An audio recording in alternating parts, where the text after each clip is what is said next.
어릴 적 나는 결혼이 평생 깨지지 않는 신성한 약속이라고 믿었다. 변함없는 사랑과 헌신으로 가득 찬 완벽해 보이는 부모님의 관계를 보며 자랐기 때문이다. 이 믿음은 내 세계관을 형성했고 나는 그 믿음을 최수진과의 결혼 생활에도 그대로 가져왔다. 우리는 대학교에서 만났다. 그녀는 외향적이었고 나는 조용했다. 우리의 다른 점은 서로를 보완했고 우리는 금세 사랑에 빠져 미래를 계획했다. 졸업 직후 우리는 수많은 꿈을 안고 결혼했다. 인생은 바빴지만 우리 세상의 중심인 사랑스러운 두 딸, 보람이와 새롬이 덕분에 충실했다. 수지는 결혼 후에도 자신의 성을 그대로 사용했는데 나는 그것을 그녀의 독립성을 존중하는 의미로 받아들였다. 우리는 안락한 가정을 꾸렸고 나는 우리가 완벽한 가족이라고 믿었다. 하지만 인생은 예상치 못한 곡선을 그리며 완벽해 보였던 우리 세상을 무너뜨렸다. 오늘 밤 내 아내는 애인과 함께 있다. 그녀는 내가 그들 사이의 문자 메시지를 발견한 후에야 외도를 고백했다. 처음에는 이것이 우리 가족에게 결정적인 전환점이 될 것이라고 깨닫지 못했다. 그 이후로 우리 삶은 혼란스러웠다. 오늘 밤 그녀는 우아하게 차려입고 하룻밤 묵을 가방을 든 채 집을 나섰다. 어색하게 내 뺨에 키스하려 했지만 나는 피했다. 그녀의 불륜을 받아들이는 것은 여전히 힘들다. 이게 나에 대해 무엇을 말해주는 걸까? 현대 사회에 살고 있음에도 불구하고 나는 이 혹독한 현실과 씨름했다. 여러 단계의 슬픔을 겪은 후 나는 그녀의 결정을 안고 살아가야 한다는 것을 깨달았다. 비록 전혀 기쁘지 않지만 이제 나는 그 결과를 어떻게 감당해야 할지 알아내야만 한다. 내 이름은 박지훈이고 아내의 이름은 최수진이다. 우리에게는 보람이와 새롬이라는 두 딸이 있다. 아내의 외도를 알게 된 후 나는 내가 선택할 수 있는 길을 알아보기 위해 변호사를 만났다. 분노에 차서 감정을 쏟아낸 후 변호사는 이혼이 내게 어떤 의미인지 설명해 주었다. 한국의 가사법원은 외도 자체보다는 자녀의 복리를 최우선으로 고려하는 경향이 있으며 어머니가 아이들에게 위험한 존재가 아닌 이상 양육권 소송에서 어머니에게 유리한 경우가 많다고 했다. 어머니는 통상적으로 양육권, 집, 가구, 차, 그리고 재정적 지원을 받게 될 가능성이 높았다. 남자인 내가 이혼을 시작하면 나는 집을 잃고 양육권의 대부분을 잃게 될 것이다. 아이들은 격주 주말에 한 번, 그리고 여름에 2주 동안만 볼 수 있게 될 것이다. 결국 나는 아내가 다른 남자와 즐거운 시간을 보내는 동안 비좁은 원룸에서 살며 아이들이 나를 잊지 않기를 바라는 대가로 양육비를 지불하게 될 처지였다. 나는 변호사에게 아내를 집에서 쫓아낼 수 있는지 물었다. 그녀는 눈살을 찌푸렸다. 그건 나쁜 생각이에요, 지훈 씨. 아내분이 아이들에게 해로운 적대적인 환경이라고 주장하며 집으로 돌아오게 해달라는 법원 명령을 받을 수 있고 그러면 지훈 씨가 쫓겨나게 될 거예요. 좋은 생각이 아닙니다. 그럼 전 완전히 망한 거군요. 내가 큰 수임료에도 불구하고 진심으로 의지했던 변호사는 전에도 들어봤지만 터무니없는 소문이라고 생각했던 전략을 제안했다. 참고 사는 게 낫다. 또는 눈 감아주기였다. 기본적으로 내가 그녀의 외도를 용납하면 나는 내 집과 돈, 그리고 아이들과의 시간을 지킬 수 있다는 것이었다. 두 가지 선택지를 상상해 보니 아이들과 집을 잃는다는 생각은 악몽이었다. 아이들 없이 사는 것은 선택지가 아니라는 것을 깨닫고 나는 다음 단계를 어떻게 밟아야 할지 고민해야 했다. 결혼 서약이 이제 무의미하게 느껴졌지만 말이다. 몇 주 후 감정을 가라앉히고 바람피운 아내에게 화를 내고 싶은 충동을 억누른 채 나는 수진과 결혼 생활에 대해 이야기하기 위해 마주 앉았다. 놀랍게도 그녀는 차분했다. 나는 소주 한 병을 들고 와 부엌 식탁에 앉았다. 내가 시작했다.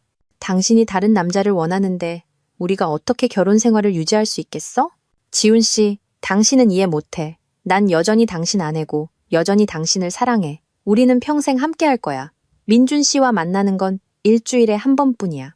지금 당신이 내게 줄 수 없는 무언가가 필요해서 그래. 나는 좌절했다. 그럼 내가 더 이상 당신에게 만족을 못 준다는 거네. 잘 됐군. 내 목소리에는 좌절감이 뚝뚝 묻어났다. 아니, 그런 뜻이 아니야. 그녀는 상황을 진정시키려 애쓰며 대답했다. 글쎄, 내게는 그렇게 들리는데. 나는 이미 소리치고 있었다. 분노가 치밀어 올랐다. 지훈 씨, 사랑해. 절대 당신에게 아무것도 거부하지 않을 거야. 그녀는 나를 안심시키려 말했다. 오, 고마워. 그걸로 다 괜찮아졌네. 이제 가끔 동정 어린 위안이나 받으면 정말 행복하겠어. 내 말에는 비꼬는 투가 가득했다. 나는 소주를 한 잔 더 따르러 부엌으로 갔다. 벗어나고 싶은 기분이었다. 수진이 내 어깨에 손을 얹으며 위로하려 했다. 지훈 씨, 내가 다 잘못했어. 침실로 가자.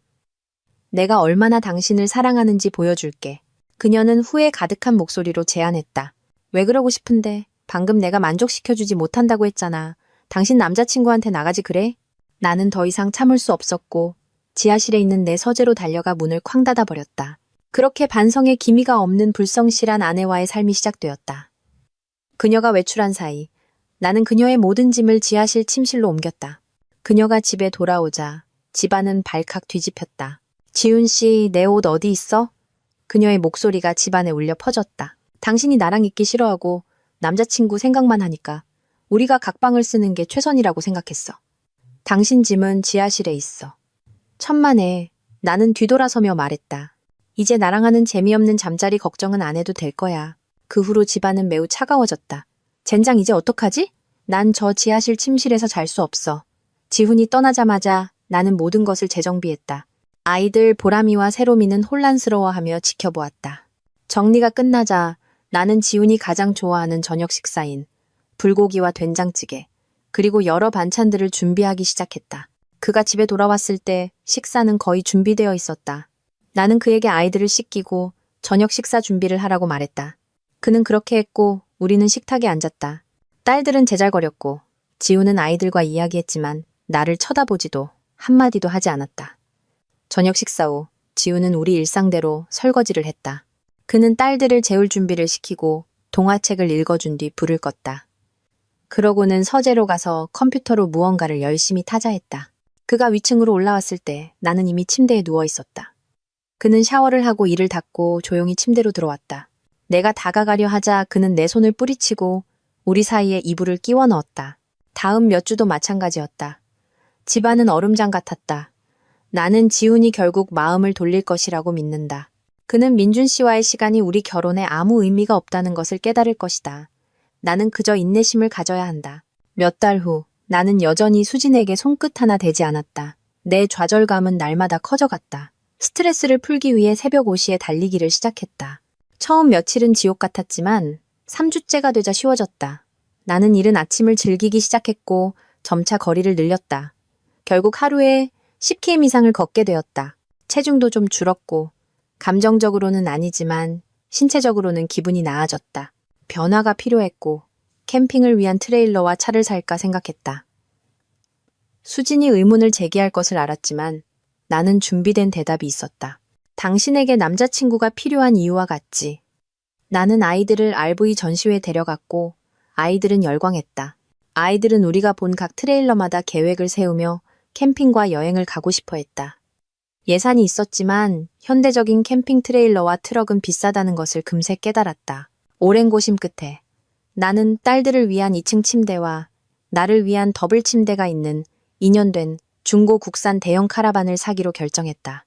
거기에는 1.5개의 화장실, TV 2대, 에어컨 등 우리에게 필요한 모든 편의시설이 있었다.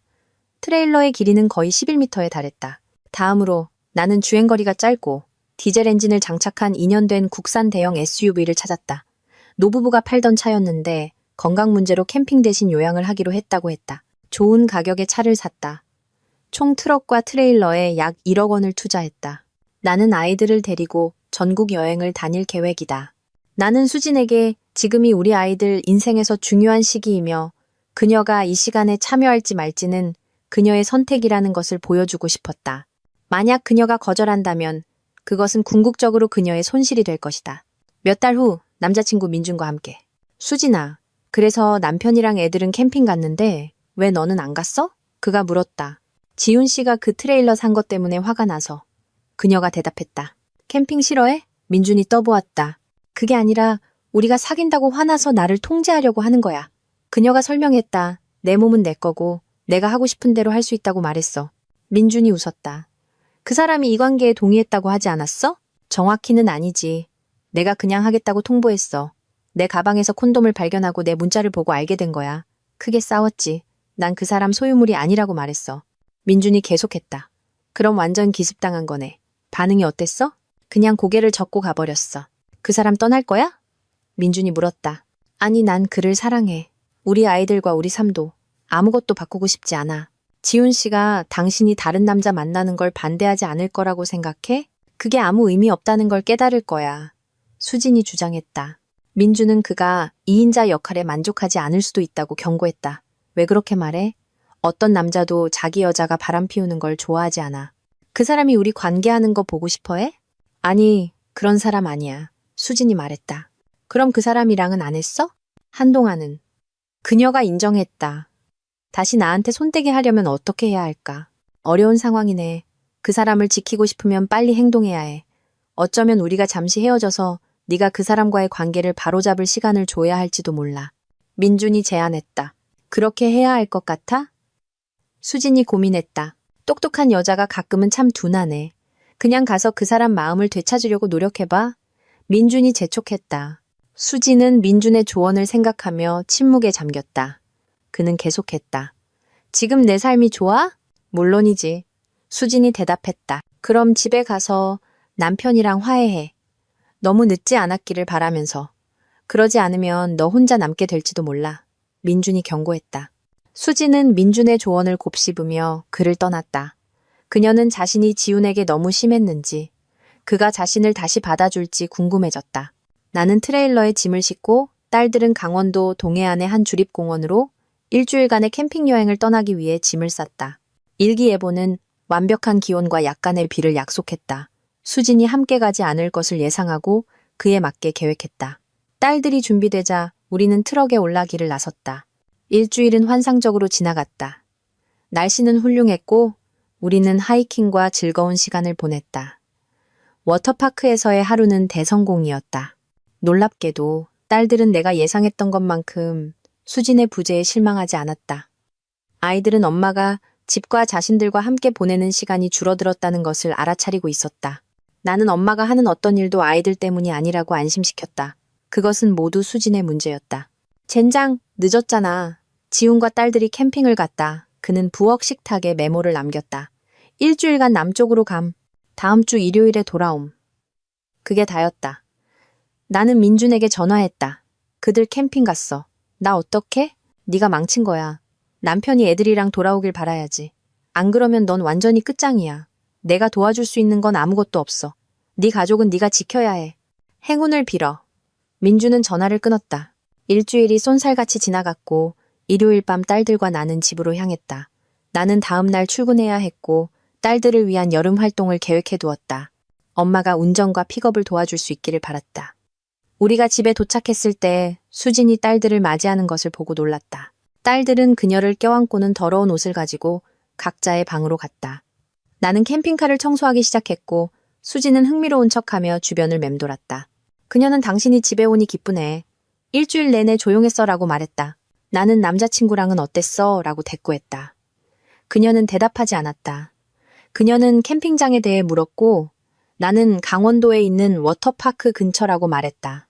트레일러 정리를 마치고 안으로 들어가 세탁기를 돌리고 샤워를 하고 저녁을 만들기 시작했다. 수진이 요리를 하겠다고 했지만 내가 하겠다고 말했다. 우리가 식사하는 동안 수진은 유난히 우리 주간 활동에 관심을 보였다. 내가 오늘 밤 외출할 거냐고 묻자 그녀는 아니라고 대답하며 가족이 최우선이라고 덧붙였다. 믿기 어려웠지만 그 주의 계획에 대해 이야기하기로 했다. 몇 달 후 내 삶은 이상해졌다. 나는 수진의 외도에도 불구하고 그녀와 불안한 휴전 상태를 유지했다. 아이들의 양육권을 잃지 않기 위해 이혼하지 않기로 결정했다. 한국 가사법은 외도에 관대해 보였다. 수진과 나 둘 다 헤어지면 아이들이 상처받을 것을 알았기에 나는 아이들이 다 클 때까지 그녀와 결혼 생활을 유지했다. 그녀의 외도를 알게 된 후 나는 방어 모드로 들어갔다. 나는 여행용 트레일러를 사서 딸들을 데리고 캠핑을 갔고 수진은 이를 매우 불쾌해했다. 그녀는 그것을 복수로 보았지만 나는 신경 쓰지 않았다. 나는 그녀에게 행동에는 결과가 따른다는 것을 보여줄 필요가 있었다. 민준과 사귀기 시작한 이후로 내 스케줄은 크게 바뀌지 않았다. 우리는 일주일에 한두 번 보통 오후에 만난다. 즐거운 시간을 보내고 약간의 대화를 나눈 후 각자의 일상으로 돌아간다. 나는 민준과 몇 시간 함께 있는 것을 즐겼다. 지훈과 함께 있는 것과는 매우 다르다. 이제 지훈이 민준의 존재를 알게 되면서 그는 나를 만지지도 않고 사랑을 나누지도 않는다. 집안은 차가워졌고 지훈은 집 밖에서 무엇을 하는지에 대해 매우 비밀스러워졌다. 주법에 따르면 외도는 이혼의 결정적인 요인이 아니다. 만약 우리가 이혼한다면 법원이 누가 바람을 피웠는지 신경 쓰지 않기 때문에 수진이 유리하다. 그래서 나는 이 상황에서 내 역할에 대해 의문을 갖기 시작했다. 수진이 아무런 결과 없이 남자친구를 가질 수 있다면 왜 나는 여자친구를 가질 수 없는가? 공평해 보였다. 나는 내가 즐기는 활동을 하고 더 많이 사교 활동을 하기 시작했다. 위험한 사람을 만날까 두려워 온라인 데이팅 사이트는 피하고 내가 좋아하는 활동에 집중했다. 자전거 동호회에 가입했고 다시 달리기를 시작했으며 악기를 배우고 아이들과 등산을 했다. 시간이 지나면서 나는 나에게 데이트를 주선해주는 좋은 여성들을 만났다. 그렇게 나는 서연을 만났다. 서연은 3살 연하이고 이혼했으며 4살짜리 딸이 있다.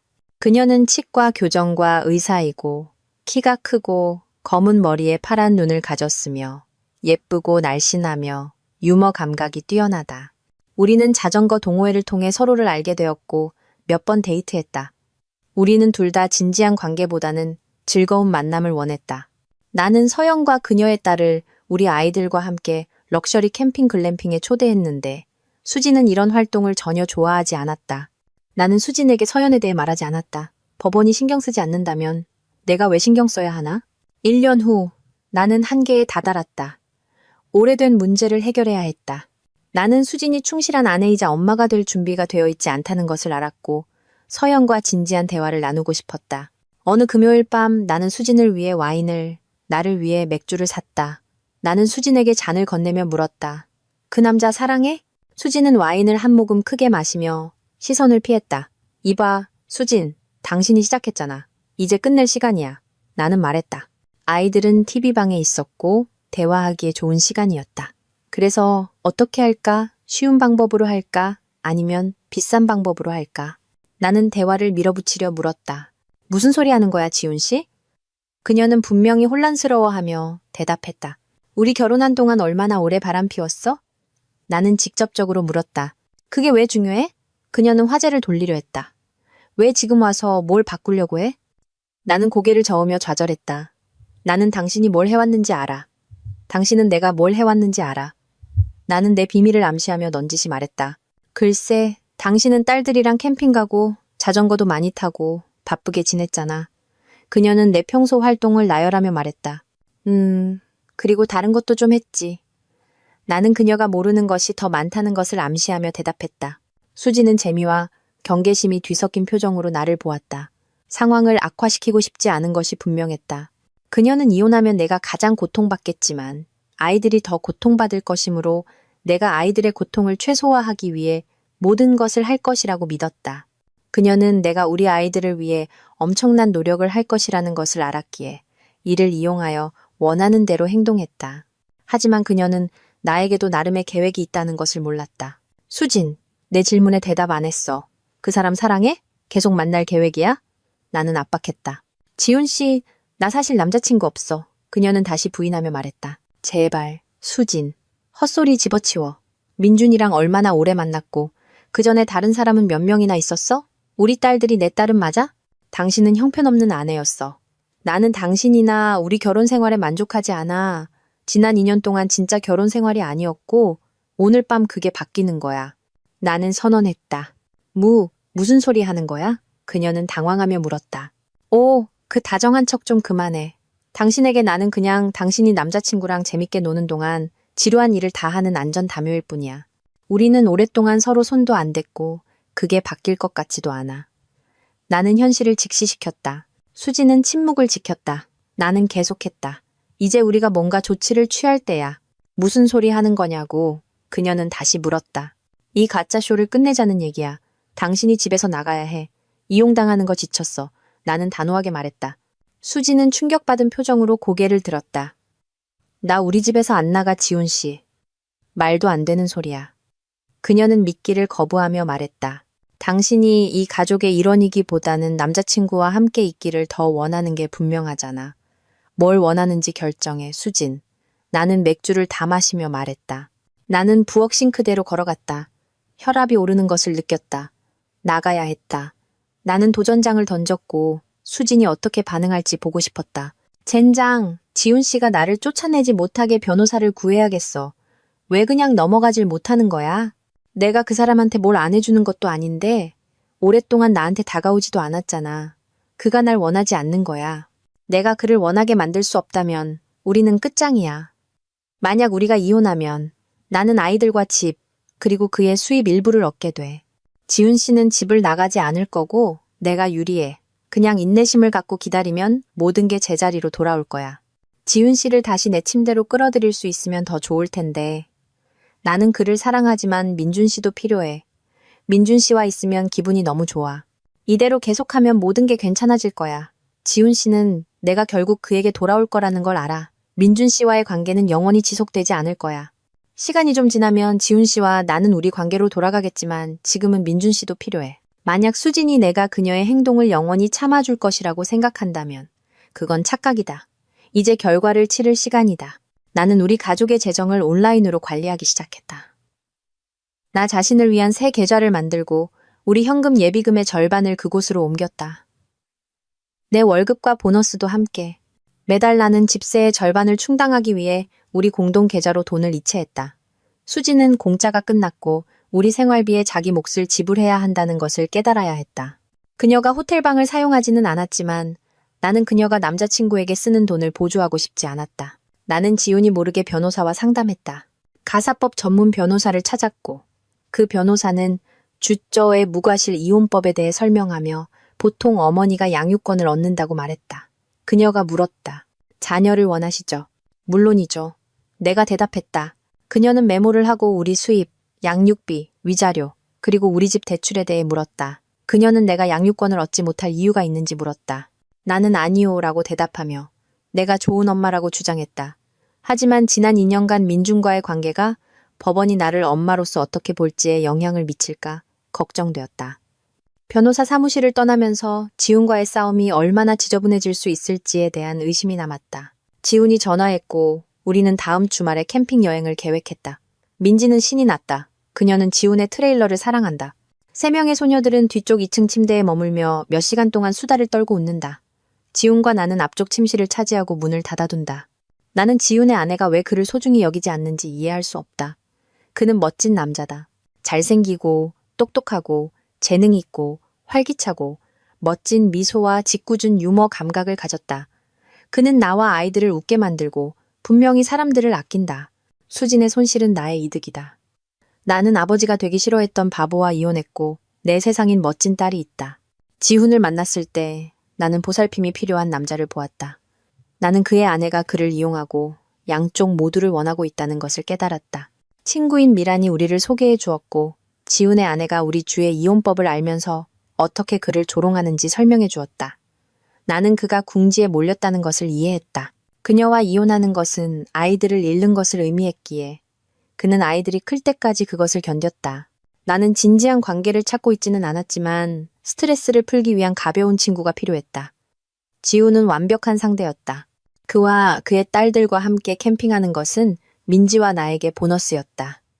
우리는 즐거운 시간을 보냈고 민지는 그의 딸들을 작은 언니처럼 따른다. 가장 길게 캠핑한 것은 제주도에서 9일 동안이었다. 우리는 이틀 동안 테마파크에서 시간을 보냈고 하이킹을 하고 해변을 즐겼다. 멋진 휴가였다. 지훈은 우리와 함께하는 시간을 즐겼고 그의 딸들도 그것을 매우 좋아했다. 우리는 더 많은 모험을 계획하고 있다. 나는 지훈이 딸들을 데리고 제주도로 캠핑을 간 동안 변호사를 방문했다. 그가 일주일 동안 자리를 비웠기 때문에 나는 그 시간을 이용하여 지훈이 나를 강제로 쫓아내려 할 경우 내 양육권을 명확히 했다. 내 변호사. 최정아 변호사는 50대 초반으로 20년 이상의 가사법 경험을 가지고 있다. 최 변호사님, 제 양육권을 확인해야겠어요. 지난번에 지훈 씨가 저와 이혼하면 제가 아이들과 집, 그리고 매달 생활비를 받게 될 거라고 하셨죠. 나는 재확인을 구하며 말했다. 네, 그렇게 논의했었죠. 최 변호사가 대답했다. 일반적으로 어머니가 양육권을 얻지만 예외는 있습니다. 남편이 자신이 더 적합한 부모라는 것을 증명하면 그가 주 양육권을 얻을 수 있습니다. 법원은 부적합하다고 판단되면 자동으로 어머니 편을 들지 않습니다. 제가 알아야 할 문제가 있나요? 아니요. 지훈 씨가 딸들과 많은 시간을 보내긴 해요. 내가 인정했다. 자세히 설명해 주실 수 있나요? 최 변호사가 세부 사항을 파고들며 물었다. 딸들을 데리고 캠핑을 가고 학교 행사에도 참석해요. 저는 야외 활동을 즐기지 않고 바쁜 직업 때문에 몇몇 행사를 놓치기도 하고요. 내가 설명했다. 최 변호사는 내 기만을 감지한 듯 눈을 굴렸다. 그녀는 가사법원이 그런 변명을 꿰뚫어보고 최고의 부모를 우선시할 수 있다는 것을 알았다. 최 변호사는 지훈이 아이들과 적극적으로 교류하는 것이 그를 앞서게 한다는 것을 이해했다. 수진 씨, 더 적극적인 엄마가 되지 않으면 양육권을 얻을 가능성은 희박합니다. 다른 남자를 만나고 있나요? 최 변호사가 핵심을 찔렀다. 네, 일주일에 몇 번이요. 하지만 올해는 아니에요. 내가 고백했다. 자신과 저에게 솔직하지 않으면 양육권을 잃을 겁니다. 남자친구와 실제로 얼마나 많은 시간을 보내나요? 최 변호사가 압박했다. 나는 민준과 얼마나 많은 시간을 보냈는지 인정했다. 최 변호사는 이것이 나를 남자친구를 위해 가족을 등한시하는 모습으로 비치게 할 것임을 깨닫고 눈살을 찌푸렸다. 젠장. 최 변호사는 이것이 법정에서 좋게 작용하지 않을 것임을 알았다. 내 불성실한 아내에 대한 첫 번째 결과의 시간이 왔다. 토요일 밤 아이들이 잠자리에 든 후 나는 맥주 한 잔을 들고 수진에게 와인 한 잔을 따라주었다. 그녀는 이것이 내가 할 말이 있다는 의미임을 알고 나를 힐끗 쳐다보았다. 맥주 마시기엔 좀 늦은 시간 아니야? 그녀가 물었다. 이제 9시밖에 안 됐어. 우리 결혼 생활과 일상적인 책임에 대해 이야기하고 싶어. 무슨 뜻이야? 우리 각자가 무엇을 책임져야 하는지 명확히 해야 해. 내가 목록을 만들었고 당신도 의견이 있을 거라고 확신해. 시작하자. 수지는 와인을 한 모금 크게 마셨다. 나는 공책을 꺼내 시작했다. 우리 재정을 정리해야 해. 누가 무엇을 지불할지 결정해야 해.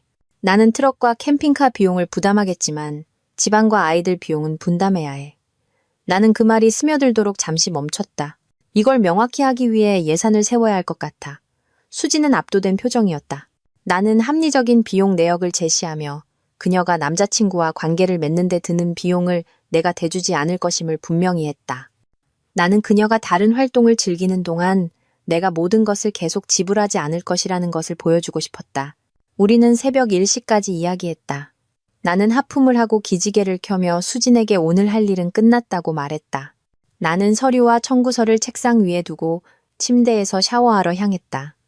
이게 무슨 일이야. 지훈 씨가 우리 재정을 나누자고 하잖아. 각자 집과 아이들 학비의 절반씩 내라고. 내가 자기만큼 벌지 못하는 거 알면서 내가 그렇게 말하니까 그는 그냥 더 높은 연봉의 직업을 고려해봐야겠네 라고 말했어. 마치 내가 할 수 있는 것처럼. 이건 다 내가 민준 씨와 보내는 시간 때문이야. 수진 씨, 왜 그렇게 빨리 보고 싶다고 했어요? 이혼 소송이라도 할 건가요? 아니요. 하지만 지난 토요일 밤에 지훈 씨가 우리 재정에 대해 이야기하자고 했어요. 각자 가계 비용의 50%를 부담하길 원해요. 최 변호사의 눈이 커지고 눈썹이 살짝 올라갔다. 정확히 당신과 그가 어떤 대화를 나눴는지 말해주세요. 수지는 남편과의 긴 대화를 설명했다. 나는 질문을 하고 메모를 했다. 수진이 자신의 행동의 결과를 피하고 있다는 것이 분명해졌다. 그녀는 거의 3년 동안 다른 남자를 만나왔고 남편은 2년 전에 그 사실을 알게 되었다. 그는 자신이 그녀의 외도 비용을 지불하게 될 것이며 아이들과 돈을 잃을 위험이 있다는 것을 깨달았다. 수진이 말한 모든 것은 그녀의 남편이 이혼의 전주곡인 별거 합의를 준비하고 있음을 나타냈다. 이는 책임 분담과 결혼 생활의 파탄을 의미했다. 주요 쟁점은 두 딸이었다. 누가 주 양육권을 가질 것인지, 그리고 누가 집에 머물 것인지. 수지는 남편이 아이들과 함께 있는 동안 남자친구와 시간을 보냈기 때문에 자신이 최고의 부셔 모임을 증명할 수 없었다. 가사법원은 이를 심각하게 받아들인다. 지우는 조용히 양육권을 위한 강력한 증거를 쌓고 있었다. 나는 수진에게 상황이 그녀에게 좋지 않다고 말하려고 노력했다. 그녀의 남편은 법원에 그들이 별거 중이며 각자 비용의 절반을 부담하고 있음을 보여줄 준비를 하고 있었다. 지우는 돈을 더 많이 벌었기 때문에 별거 후에도 아이들을 돌볼 여유가 있었다. 지훈 씨를 다시 내 침대로 데려와서 내 남편처럼 행동하게 만들어야 해. 우리는 몇 달 동안 육체적으로 관계를 맺지 않았고 그는 분명 절박할 거야. 만약 내가 그를 다시 침대로 데려올 수 있다면 그는 곧 민준 씨가 아무 의미 없다는 것을 깨달을 거야. 민준 씨는 그냥 남는 걸 얻는 것뿐이야. 나는 지훈 씨의 아내고 민준 씨와의 시간은 그걸 바꾸지 않아. 최근에 수지는 다시 육체적으로 관계를 맺고 싶다는 힌트를 주며 나에게 아무것도 거부하지 않겠다고 말했다. 그 생각에 등골이 오싹했다. 나는 불성실한 사람과 함께 있고 싶지 않았다. 딸들이 잠자리에 든 후 그녀는 나에게 이상한 눈빛을 보내며 다시 가까워지고 싶다는 힌트를 주었다. 나는 신경 쓰지 않았다. 내가 원하는 것은 그녀가 딸들과 집을 돌보는 것뿐이었다. 딸들이 자라서 대학에 가면 나는 이 가짜 결혼 생활을 끝낼 계획이었다. 수지는 다음 남편에게로 넘어가고 그가 그녀의 불륜을 처리하면 될 일이었다. 몇 달 후 나는 참을 만큼 참았다. 이 결혼을 끝내는 것에 대해 생각해왔어. 우리 상황을 더 이상 견딜 수 없어. 나는 서연에게 말했다. 서연과 나는 함께 미래를 보기 시작했고 그래서 나는 수진에 대해 뭔가 조치를 취해야 했다. 나는 수진과 그들의 미래에 대해 진솔한 대화를 나누기 위해 민준을 찾아가기로 결심했다. 수요일 저녁 6시 나는 민준의 차 옆에서 기다렸다. 그가 나를 보자 그는 휴대폰을 떨어뜨리며 중얼거렸다. 젠장. 주워. 휴대폰 비싸잖아. 내가 말했다. 그는 분명히 대결을 예상하며 휴대폰을 주었다. 걱정 마, 민준. 널 해치러 온 거 아니야. 우리 얘기 좀 해야 해. 나는 계속했다. 나는 내 트럭 쪽으로 고개를 까딱했다. 타. 내가 맥주 살 테니 몇 가지 정리 좀 하자. 우리는 강남의 한 펍으로 가서 조용한 구석을 찾았다. 나는 IPA를 주문하고 민준에게도 그렇게 하라고 고개를 까딱했다. 그의 두려움은 역력했다. 자, 우리 뭔가 해결해야 해. 내가 시작했다. 진정하고 몇 가지 질문에 솔직하게 대답해줘. 수진이랑 얼마나 됐어? 꽤 됐어요. 그가 더듬거렸다. 꽤 됐다는 게 정확히 어느 정도지? 내가 다그쳤다. 3년 조금 넘었어요. 그가 인정했다. 나는 속으로 안도의 한숨을 쉬며 고개를 끄덕였다. 그는 내 아이들의 아버지가 아니었다. 너랑 수지는 왜 시작한 거야? 만나서 얘기하다 보니 그녀가 결혼 생활이 지겹다고 하더군요. 그냥 그렇게 됐어요. 그가 설명했다. 그녀를 사랑해? 감정이 생겼어? 내가 물었다. 복잡해요. 감정은 있지만 그녀가 당신을 떠나길 원하지는 않아요. 저는 책임 없는 관계가 좋아요. 아직 정착할 준비가 안 됐거든요. 그가 고백했다. 몇 명의 여자를 만나고 있어? 내가 물었다. 그의 회피는 모든 것을 말해주었다. 그녀와 독점적인 관계는 아니지? 내가 더 다그쳤다. 그는 고개를 저었다. 아니요. 나는 수진이 그를 예비로 생각하고 있을지도 모른다고 깨달았지만 그건 내 문제가 아니었다. 그녀가 여행 가방을 들고 나타날 준비를 해도 남의 아내와 재미를 보는 데는 대가가 따르는 법이야. 네가 원하는 대로 해. 하지만 나는 수진에게 뭘 하라고 말하지도 내가 해야 할 일을 멈추지도 않을 거라는 걸 기억해. 나는 경고했다. 나는 일어서서 테이블에 4만 원을 던지고 경고했다. 어두운 곳에서는 조심해. 그리고 걸어나갔다. 나는 집에서 나와야 해서 민준의 오피스텔로 갔다. 그는 나를 안으로 들여보내며 복도에 아무도 없는지 확인했다. 우리는 두어 시간을 함께 보냈고 그가 의사 약속이 있어서 가야 한다고 말했다. 내가 옷을 입자 그는 서둘러 나를 복도로 밀어냈다. 민준과 이야기한 지 일주일 후 나는 다음 단계를 밟기로 결정했다. 내 변호사는 이혼 서류를 준비했고 나는 그것이 집으로 수진에게 전달되도록 준비했다. 나는 딸들의 완전한 양육권을 주장하는 데 필요한 모든 증거를 가지고 있었다. 나와 매우 가까워진 서연은 조용히 뒤에서 기다리고 있었다. 이혼이 마무리되면 나는 그녀에게 나와 함께 살자고 요청할 계획이었다. 저녁 딸들이 잠자리에 든 후 나는 수진에게 와인 한 잔을 건넸다. 그녀는 뭔가 심각한 일이 다가오고 있음을 알았다. 내일 아침에 집에 있어. 당신 앞으로 소포가 도착할 거야. 나는 목소리를 안정시키려 애쓰며 말했다. 뭔지 알겠어. 그녀는 등을 기대고 한숨을 쉬며 대답했다. 이런 일이 일어날 수 있다는 건 알았어. 왜 우리가 이걸 겪어야만 해? 그냥 당분간 각자 할 일 하면서 지낼 수는 없어? 그녀는 대안을 찾으려 애썼다. 당신이 시작했잖아. 당신은 내가 당신의 외도를 용납하지 않을 거라는 걸 알았지만 이혼 법원이 외도에 신경 쓰지 않는다는 것도 알았지. 당신은 양육권을 얻고 내가 돈을 다 낼 거라고 기대했어. 내가 원했던 건 충실한 아내뿐이었어. 이제 결과를 마주할 시간이야. 나는 감정이 북받치는 것을 느끼며 대답했다. 나는 감정을 다스리기 위해 일어서서 맥주를 가져와 테이블로 돌아왔다. 변호사 비용을 내는 것보다 지금 논의하는 게 나아. 나는 원만하게 해결되기를 바라며 제안했다. 지훈 씨, 나는 이혼에 맞서 싸울 거야. 나는 당신과 우리 가족을 사랑해. 그녀는 애원하는 목소리로 말했다. 나는 그녀를 멈추기 위해 손을 들었다. 당신의 행동은 다른 걸 보여줘. 당신은 나에 대한 사랑이 아니라 민준에 대한 사랑을 보여줬어. 그녀는 반항적인 표정으로 나를 보았다. 나는 딸들의 양육권을 얻을 거고 당신은 일주일에 한 번만 그들을 보게 될 거야.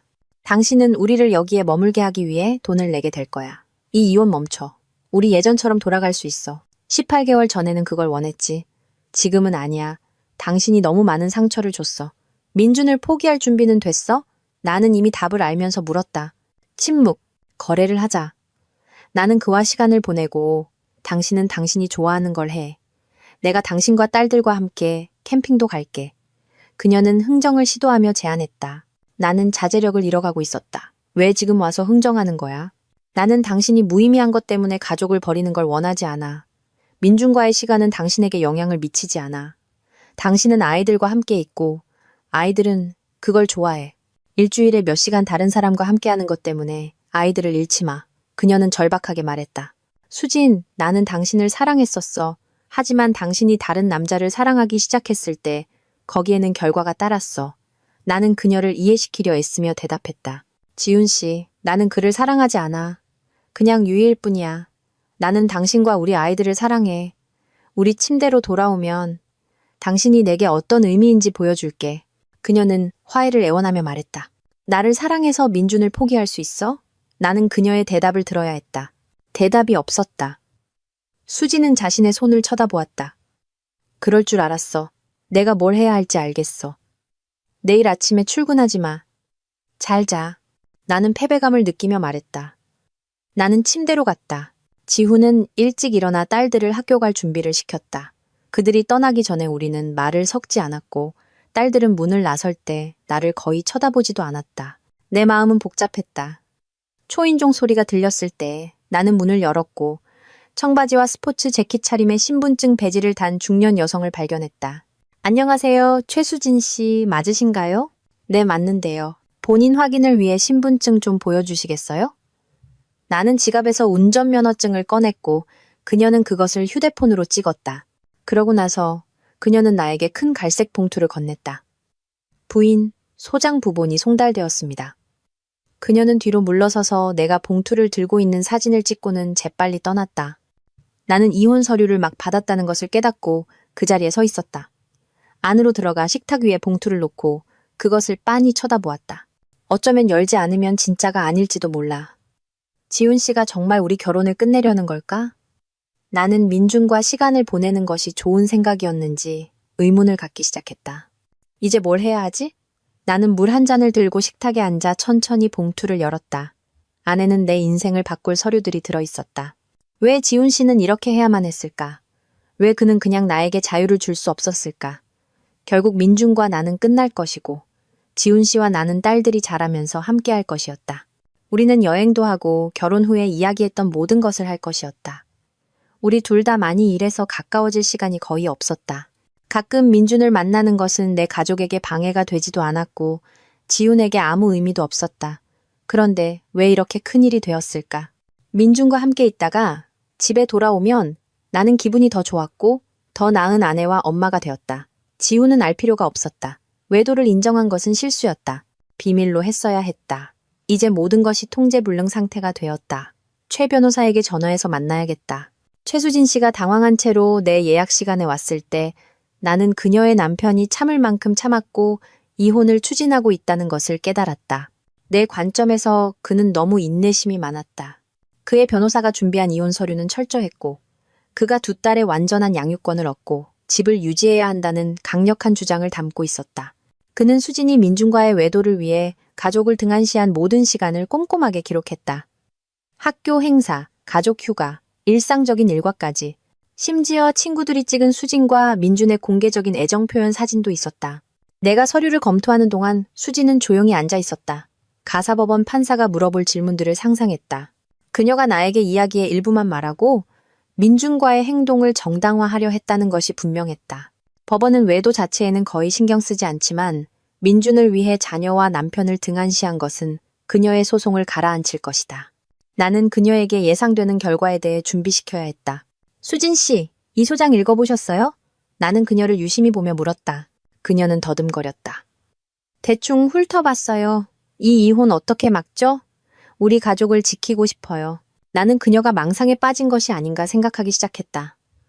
지훈이 대부분의 카드를 쥐고 있었고 상황을 균등하게 만드는 것은 힘든 싸움이 될 것이었다. 수진 씨, 당신 남편의 변호사와 이야기해보기 전에는 조언해드릴 수 없어요. 우리가 양육권을 부여할 때 법원이 무엇을 고려하는지 논의했던 것을 기억하세요. 이 서류를 보면 당신이 원하는 양육권을 얻지 못할 수도 있다는 것이 분명합니다. 지훈 씨와 결혼 생활을 유지하는 것에 대해서는 그렇게 되지 않을 겁니다. 나는 단호하게 말했다. 무슨 소리예요? 그가 그냥 저와 아이들을 떠날 수는 없어요. 그녀가 항의했다. 우리 논의를 잊으셨군요. 법은 당신의 의사와 상관없이 이혼을 허용합니다. 지훈 씨는 결혼을 끝내고 아이들을 자신과 함께 두기로 결심했어요. 내가 설명했다. 수지는 등을 기대고 안절부절못했다. 민준 씨 때문이죠? 지훈 씨가 질투하는 거예요. 저는 그가 제 외도에 신경 쓰지 않을 거라고 생각했어요. 이걸 어떻게 해결하죠? 그녀는 절박함이 목소리에 스며들며 물었다. 해결책은 없고 피해 최소화만 있을 뿐이에요. 어떻게 되었어야 한다고 생각하세요? 내가 물었지만 대답은 없었다. 지훈 씨는 이혼이 확정될 때까지 당신이 집에서 이사할 것을 요구하고 있습니다. 60일의 숙려 기간이 있습니다. 조건에 동의하면 법원은 60일 후에 이혼을 허가할 수 있습니다. 그렇지 않으면 90일에서 120일이 걸릴 겁니다. 나는 사실을 나열하며 계속했다. 부부 상담을 요청할 수 있나요?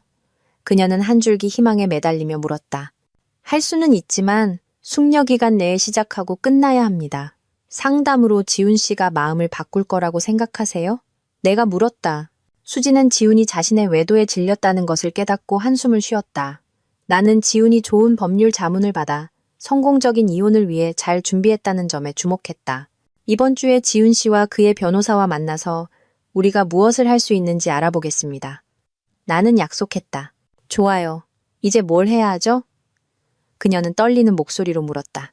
집에 가서 아이들과 함께 있고 지훈 씨와 대화하려고 노력하세요. 두 분 다 아직 집에 계시죠? 내가 물었다. 수지는 고개를 끄덕였다. 그와 대화하려고 노력하세요. 그렇지 않으면 할 수 있는 게 별로 없어요. 그녀는 꿈틀거리며 천천히 걸어 나갔다. 내 비서인 제이가 들어왔다. 저분 헤드라이트에 비친 사슴 같았어요. 잘 안 풀렸나 보네요. 제이가 말했다. 나는 그녀에게 서류를 건네며 가능한 한빨리 지훈의 변호사와 약속을 잡아달라고 부탁했다. 하루 종일 내 전화는 이상하게 조용했다. 나는 수진이 나에게 전화해서 이혼을 포기하라고 재촉할 것이라고 생각했다. 사무실을 나서려 할 때 내 변호사가 전화해서 수진의 변호사가 가능한 한빨리 회의를 잡고 싶어 한다고 알렸다. 나는 이 일을 빨리 끝내고 싶어서 동의했다. 그녀는 날짜와 시간을 정하기 위해 다시 전화할 것이었다. 그때까지 나는 수진 주변에서 조심해야 했고 접촉을 최소화하고 어떤 위협으로 인식될 만한 행동도 피해야 했다. 집에 도착하니 수진의 차가 주차장에 있었다.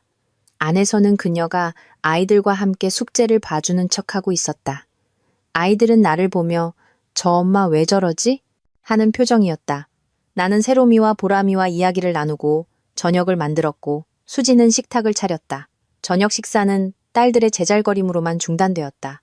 나머지 한 주는 평범하게 느껴졌지만 수지는 일이나 남자친구 때문이 아니라 집에 더 많이 있었다. 아이들이 잠자리에 든 후 나는 몇 가지 용무를 처리하기 위해 서재로 갔다. 수진이 문가에 나타났다. 지훈 씨, 얘기 좀 할 수 있을까? 그녀가 물었다. 그러기엔 좀 늦지 않았어? 나는 고개도 들지 않고 대답했다. 이혼하고 싶지 않아. 우리 가족으로 있고 싶어. 그녀의 목소리가 떨렸다. 그러기엔 좀 늦지 않았어? 나는 인내심을 잃어가며 반복했다. 내가 당신을 사랑하는 유일한 사람이라는 걸 어떻게 보여줄 수 있을까? 그녀가 주장했다. 그러기엔 좀 늦지 않았어? 나는 짜증을 감추지 못하고 다시 말했다. 왜 나랑 얘기 안 해줘, 지훈 씨? 지난 2년 동안 수없이 노력했는데 당신은 나와 우리 아이들을 무시했어. 이제 내가 당신을 무시할 차례야. 그녀의 어조가 비난조로 바뀌었다. 우리 부부 상담받으러 가자. 그녀가 제안했다. 그래서 뭐 하게? 시간과 돈을 쓰고 나서 이혼하게? 그럴 생각 없어. 당신이 원하는 치료사한테 다 가봐. 나랑만 아니면 돼. 나는 차가운 목소리로 쏘아붙였다. 지훈 씨, 우리 이혼할 수 없어. 아이들이 상처받을 거야. 그녀가 주장했다. 아이들이 상처받을 거라고? 민준이랑 있을 때 그 생각은 했어? 당신의 나르시시즘이 드러나는군. 수진, 내가 쏘아붙였다. 뭐? 그녀는 움찔하며 물었다. 제발 치료사나 만나봐. 더 좋은 건 큰 가방 싸서 민준한테 나가. 나한테서 떨어져. 나는 수진을 비집고 진아가 몇 달 동안 사용하던 침실로 향했다. 나는 뜨거운 샤워가 필요하다고 결정했다. 물줄기 아래 서서 생각을 정리하려 할 때 수진이 문을 열고 샤워실로 들어오려 했다. 뭐 하는 거야? 나는 놀라서 물었다. 제발 지훈 씨, 들여보내줘. 우리는 가족이잖아. 당신이 필요해. 그녀가 애원했다. 당신이 필요해? 나는 손을 들어 막았다. 그만해. 당신은 나와 아이들을 당연하게 여겼고 이제 와서 당신의 외도의 결과를 피하고 싶어 하는 거야. 나가. 수지는 몇 초간 나를 쳐다보다가 돌아섰다. 샤워를 마친 후 나는 아이들을 확인했다. 1시간 후 수진의 차는 사라졌다. 내 문에서 초인종이 울렸다. 젠장. 누구야? 지금은 안 좋은데. 그때 내 휴대폰이 진동했다. 수진이 지난 1시간 동안 3개의 문자를 보냈다. 젠장. 자기야. 누구야? 침실에서 마리가 소리쳤다. 내가 처리할게. 넌 여기 있어. 나는 침대에서 나와 복서 브리프를 입고 휴대폰을 들고 부엌으로 갔다. 젠장. 목요일까지 수진을 볼 일이 없었는데 무슨 일이지? 나는 전화를 받았다. 여보세요. 나는 목소리를 안정시키려 애쓰며 말했다. 나야, 자기. 수진의 목소리가 들려왔다. 무슨 일이야? 나는 긴장감이 고조되는 것을 느끼며 물었다. 문 열어. 나는 어찌할 바를 몰라 망설였다. 나는 마리와 몇 달 동안 사귀었고 그녀는 훌륭했다. 수진의 존재는 내가 원치 않는 복잡한 문제였다. 나는 그녀의 결혼이 파탄나고 있다는 것을 알았고 그녀와의 관계를 끝낼 때가 되었다는 것도 알았지만 지금은 아니었다. 젠장, 지금은 안 좋은데. 아침에 전화할게. 나는 시간을 벌기를 바라며 말했다. 민준 씨, 그냥 얘기 좀 하고 싶어. 나는 배경에서 다른 사람들의 소리를 들었다. 그러고 나서 수진이 말했다. 오, 감사합니다. 누군가 그녀를 들여보내준 모양이었다. 젠장. 3분 후 노크 소리가 들렸다. 민준 씨, 나야. 문 열어줘. 마리가 티셔츠 차림으로 궁금한 표정을 지으며 침실에서 나왔다. 무슨 일이야? 그녀가 혼란스러워하며 물었다. 옛날 여자친구야. 아마 헤어져서 힘들어서 얘기하고 싶나 봐? 나는 아무렇지 않은 척 말하려고 애썼다. 문 열어줄 거야? 그녀가 다그쳤다. 나는 문으로 가서 현관문을 통해 밖을 내다본 다음 잠금을 해제했다. 마리는 물 한 잔을 들고 부엌에 서 있었다. 내가 문을 열자 수진이 어깨에 가방을 메고 들어왔다. 그녀는 마리를 보고 멈췄다.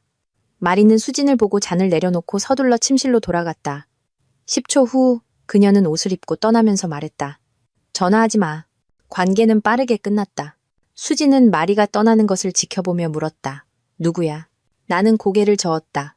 뭘 원해? 수진? 나는 좌절하며 물었다. 그녀는 가방을 소파에 내려놓고 주위를 둘러보았다. 그녀는 내가 마리와 함께 먹은 식사 접시를 보고 무슨 일이 있었는지 깨달았다. 나는 침실로 가서 셔츠를 입고 냉장고에서 맥주를 꺼냈다. 수진은 소파에 앉았다. 오늘 밤에 왜 여기 온 거야? 목요일까지 만날 일 없었잖아. 내가 말했다. 그러고 나서 깨달았다. 남편이 쫓아냈구나. 그렇지? 그녀는 천천히 고개를 끄덕였다. 그래서 여기서 지낼 수 있을 거라고 생각한 거야? 내가 물었다. 젠장, 수진 너 뭐 한 거야? 그녀는 침을 삼켰다. 마실 것 좀 줄 수 있을까? 민준 씨? 그녀가 물었다. 나는 그녀에게 와인 한 잔을 가져다 주었다. 그녀는 한 모금 크게 마셨다. 그 사람이 나랑 이혼한대.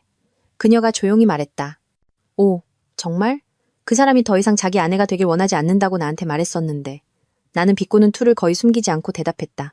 그를 탓할 수 있겠어? 우리 오랫동안 재미있게 지냈잖아. 그가 참아준 게 놀라울 정도야. 그를 다시 침대로 데려오려던 계획은 어떻게 됐어? 나는 진심으로 궁금해서 물었다. 그는 나에게 가까이 오고 싶어 하지 않았어.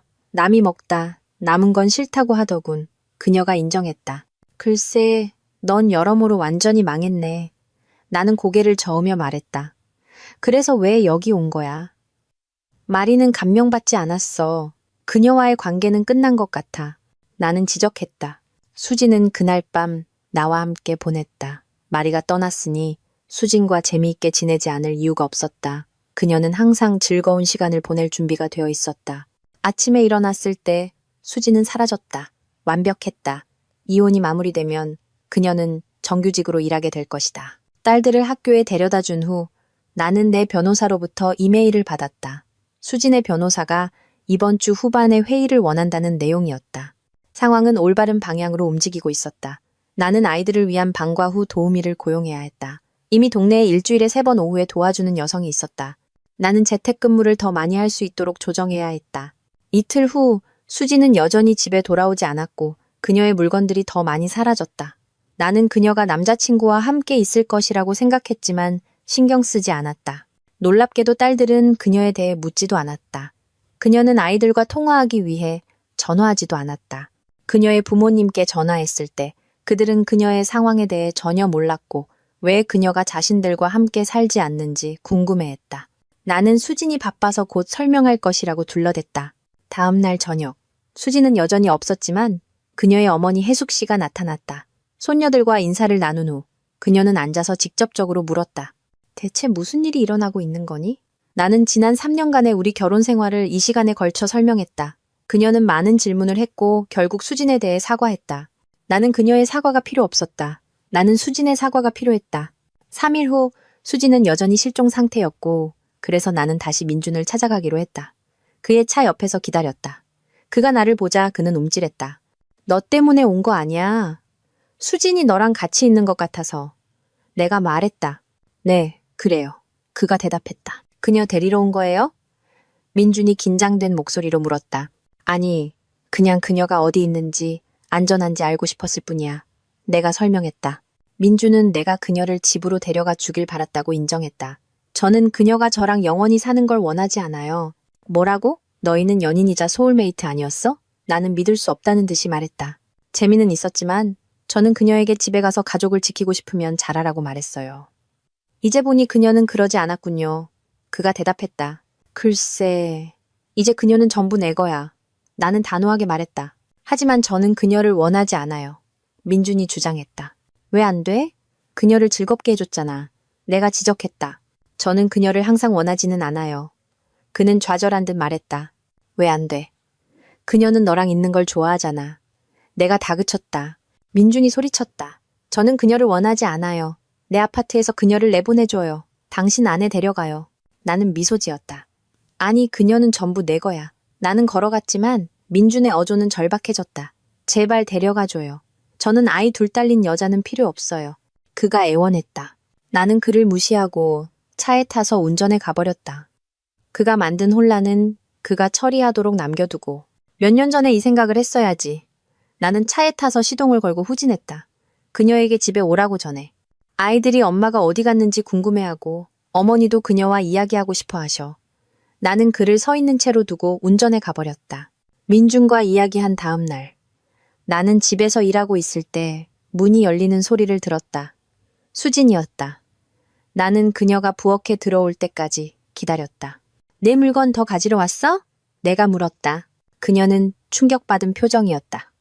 지훈 씨, 여기 있을 줄 몰랐어요. 차를 못 봤는데.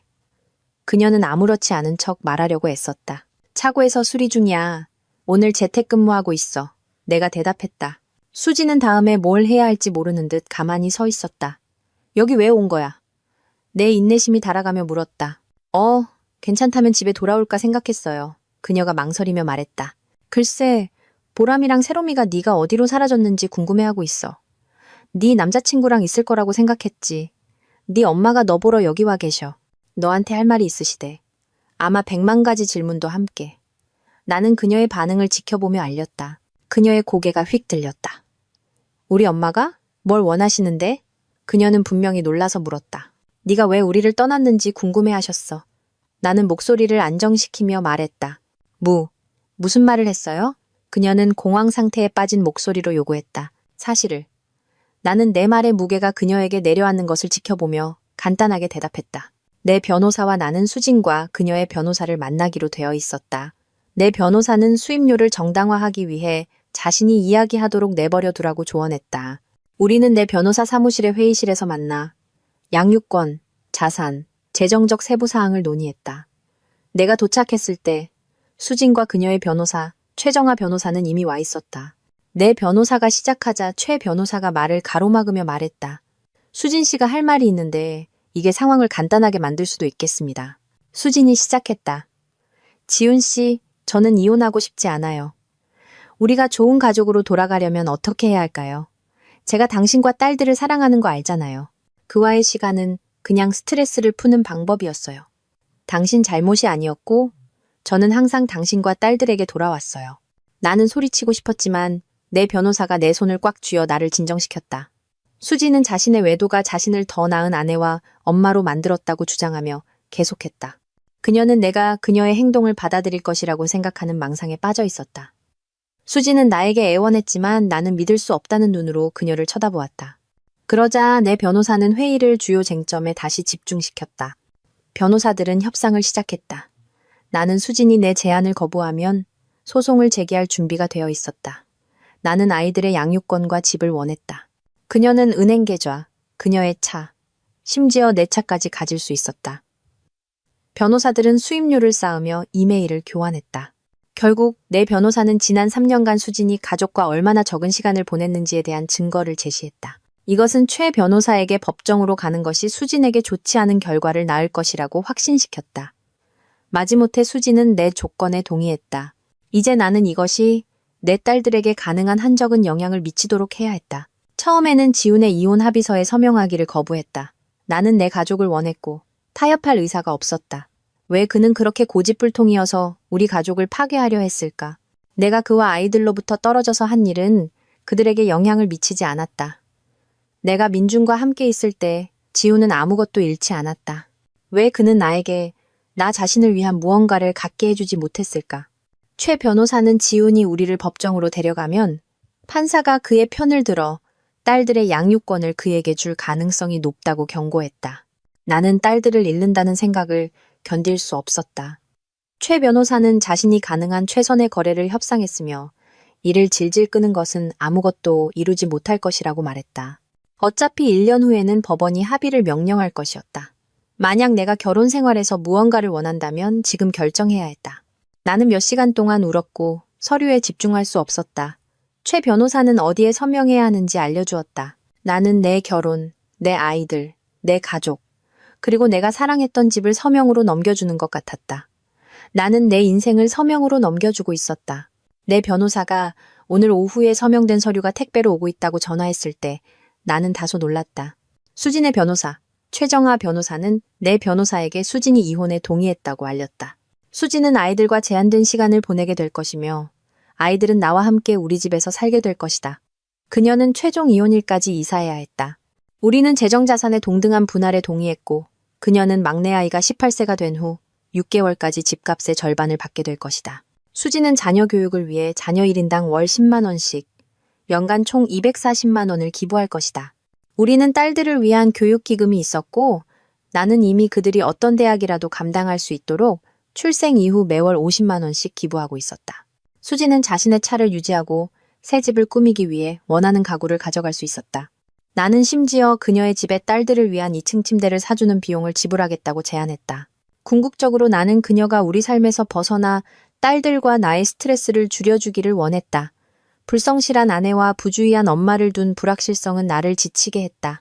이제 나는 우리 삶을 합리적이고 조직적인 방식으로 관리할 수 있었다. 수지는 앞으로 나아가 원하는 대로 할 수 있었고 딸들과 시간을 보내는 것도 포함되었다.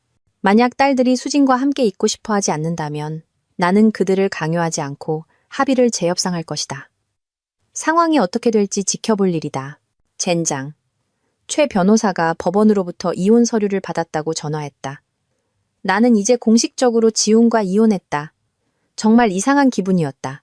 모든 것이 너무 빨리 변하고 있었고 나는 모든 것이 그대로이기를 바랐다. 가장 이상한 부분은 집을 떠나야 한다는 것이었다. 나는 살 곳을 찾아보지도 않았고 가족에게 이혼에 대해 말하지도 않았다. 민주는 나를 받아줄 수 없다고 말했고 그것은 큰 충격이었다. 나는 지훈과 이야기해야 했다. 나는 그가 있는 서재로 갔다. 지훈 씨, 얘기 좀 할 수 있을까? 나는 목소리를 안정시키려 애쓰며 물었다. 무슨 얘기를 하고 싶은데? 그는 이래서 고개도 들지 않고 대답했다. 나는 어디로 가야 해? 갈 곳이 없어. 꼭 가야 해? 여기서 좀 더 머물면 안 될까? 나는 절박함을 느끼며 애원했다. 지우는 내가 머리가 두 개인 것처럼 나를 쳐다보았다.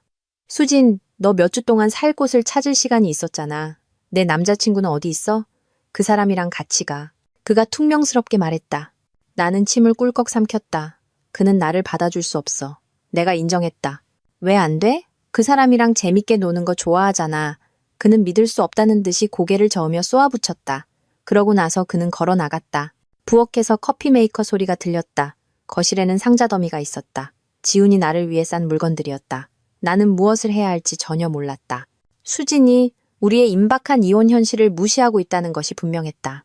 그녀는 이사할 곳을 찾지 않았고 아이들 학비 계좌에 돈을 넣지도 않았으며 짐을 싸기 시작하지도 않았다. 나는 그녀의 변호사에게 전화해서 자정까지 이사해야 한다고 상기시켜야 했다. 그녀가 따르지 않을 것을 알았기에 나는 그녀의 침실로 가서 침대, 램프, 가구를 분해하여 차고로 옮기기 시작했다. 수진, 이 물건들 다 필요해? 필요하면 좋아. 아니면 내가 팔 거야. 어느 쪽이든 이 집에서 나가는 거야. 내가 말했다. 그녀는 충격받은 표정으로 나를 쳐다보았다. 그녀는 거실에서 울고 있었다. 자, 일어나서 일해. 이게 필요하면 뭐라도 해. 그렇지 않으면 다 없어지는 거야.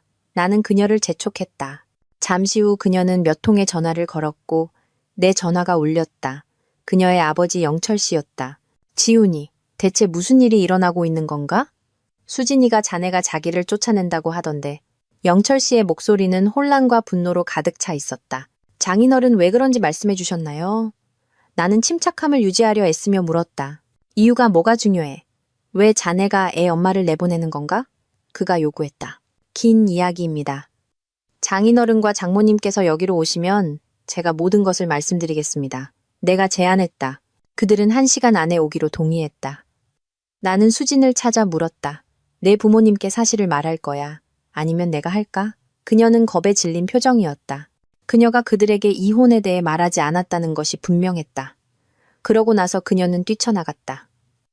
아마도 민준의 오피스텔로 향했을 것이다. 1시간 후 영철 씨와 혜숙 씨가 도착했다. 나는 그들에게 수진과 민준의 외도에 대해 이야기했고 이혼 서류를 보여주었으며 최종 합의 내용을 설명했다. 그들은 말할 것도 없이 충격과 실망을 금치 못했다. 그들은 내가 앞으로 어떻게 할 계획인지 물었고 나는 내 초점은 아이들과 집을 재정비하는 것이라고 말했다. 혜숙 씨는 결혼을 구할 방법이 있는지 물었다.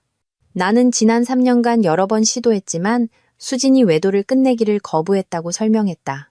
그녀의 가족이 그녀의 외도보다 뒷전이었다는 것이 분명했다. 나는 그들이 그녀를 받아줄 것인지 물었다. 영철 씨는 자기가 자초한 일이니 자기가 해결해야지 라고 말했다. 그들은 아이들을 도와주겠다고 제안하고 떠났다. 나는 민준에게 전화해서 수진을 바꿔달라고 했다. 그녀가 받자 나는 말했다. 내 부모님 정말 화나셨어. 하루 이틀은 전화하지 마. 내 물건은 어떻게 할 거야? 차고로 옮기고 있어. 다음 주까지 안 가져가면 그냥 버릴 거야. 네 선택이야. 그리고 전화를 끊었다. 수진이 이혼을 받아들이지 않는다면 그녀는 현실의 맛을 좀 봐야 한다.